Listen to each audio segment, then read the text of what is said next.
Yep, T1's find this process, right? How am I gonna find that? Find C7. So his C7 is not super prominent. Some of you had a really prominent C7, huh? It was like the biggest bump. So I'm gonna have you bend your head forward for me, and I'm just gonna see which one pops out. Nice, come back up. That was a very emphatic flexion of the cervical spine. And then I'm gonna go one spinous process below, and I'm gonna palpate both at the same time and say, go ahead and do that again. And I'm just gonna make sure that T1 doesn't move as much as C7. Because if what I think is T1 is moving as much as C7, then I'm probably not on C7 and T1. Does that make sense? I probably need to move down one more. Okay, come back up. But his T1 did not move, so that's a good thing. I'm gonna place my inclinometer at his T1, and I'm gonna zero it out.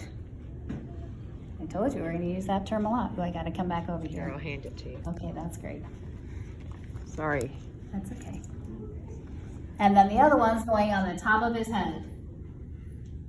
And I'm gonna zero that one out. So now, technically, I'm starting at 0, right? And then I'm gonna have you go ahead and bend your head down. I'm gonna take my measure on the top, and he's at 57 degrees, and this one, he moved 3 degrees. So 57 minus 3 equals 54 degrees. Awesome job. What's normal range of motion? 45. 45 degrees. He has good flexion range of motion. Great. Okay, so now if I want to do extension, my landmark changes though.